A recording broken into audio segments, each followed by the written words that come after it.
do not feel that I ever got real bad press. Personally, I felt that whatever the papers wrote, they wrote, and there was nothing that you were going to do about it because a reporter interprets things differently than you see them.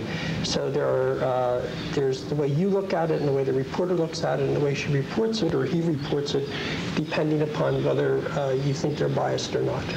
Howard Gall was the remaining member of the New Spirit team to serve as mayor under the mayor-council form of government. He agrees with Platt that issues in government don't really change, they just get reshuffled.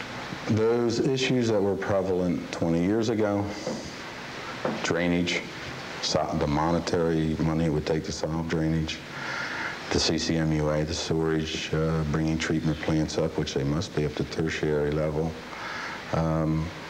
local taxes, local roads, all those items are still the major cause for the increases in budgets and for local people to be concerned about, because the nature of those items are such that there's continuous maintenance that has to be done, and there's a continuous upgrading through our capital improvement projects that require the expenditure of local taxpayers' money.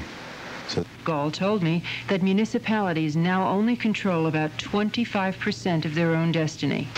You know, I think there's been a great deal of discussion on home rule, the loss of municipalities to determine their own destinies and fate, because there are those people in state government as well as in county government who believe that certain regionalization is preferable to each municipality acting on their own.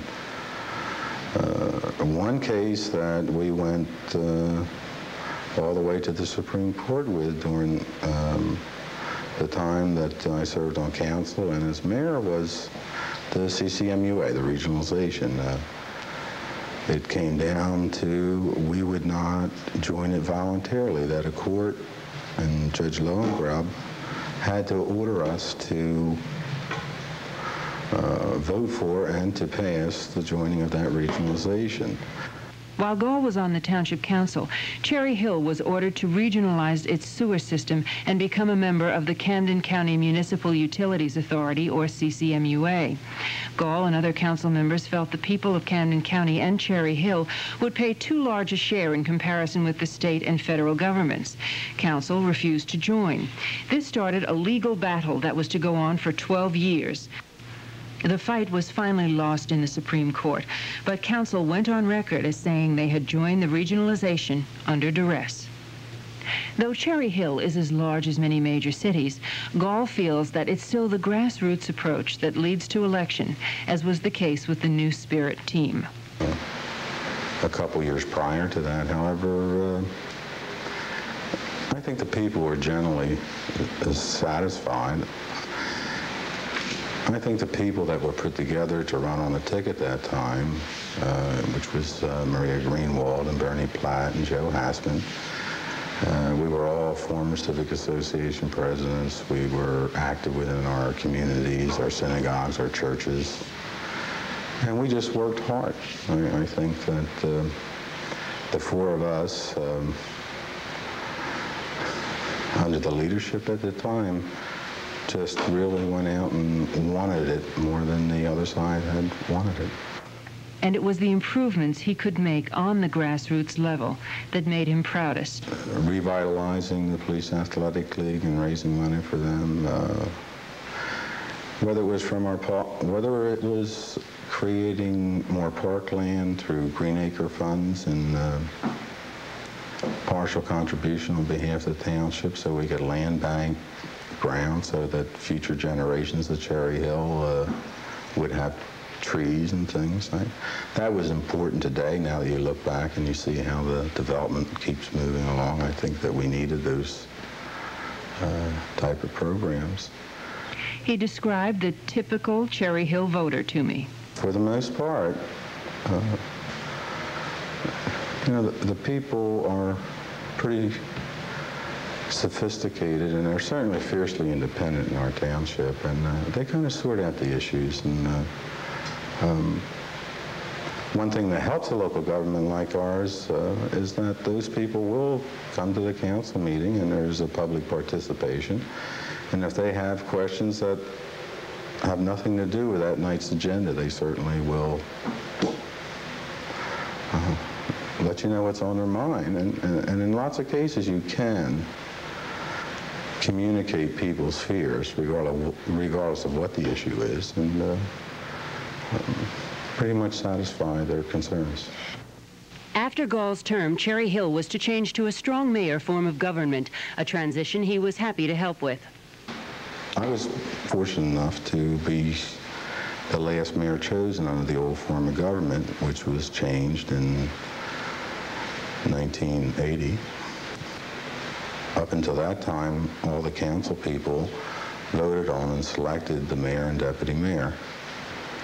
When that change took place, I was the incumbent mayor at the time, and I chose not to run for the full-time mayor. Maria Greenwald did, and I ran for council, and our ticket in that 81 election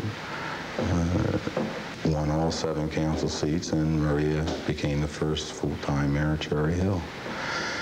There was a transition period going from one form of government to another, and during that term, since I had the opportunity to be the mayor at the time, I had a chance to help, structure those ordinances and things so that when we went into the change of form of government, there would be an easy transition period for everybody, because as you know, at that point in time, you distinctly then have an executive form of government and a legislative form of government, with the mayor being obviously the executive side. I like to believe that transition went well. There didn't seem to be too much criticism. In 1981, Cherry Hill changed from a mayor-council form of government to a strong mayor type. The first full-time mayor the township ever had was, again, Maria Barnaby Greenwald. She found that as a woman, running in her own right was not a problem.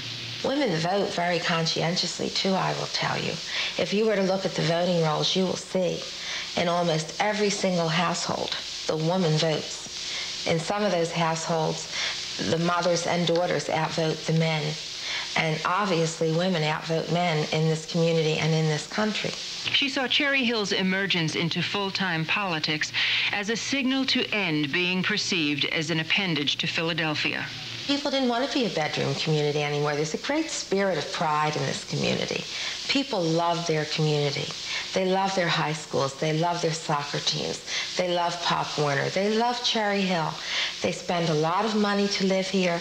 They invest, probably their single greatest investment is their home. And in Cherry Hill, that investment is very, very large. So when they chose to live here, they don't want to be considered a bedroom community. That was something I also used as an issue.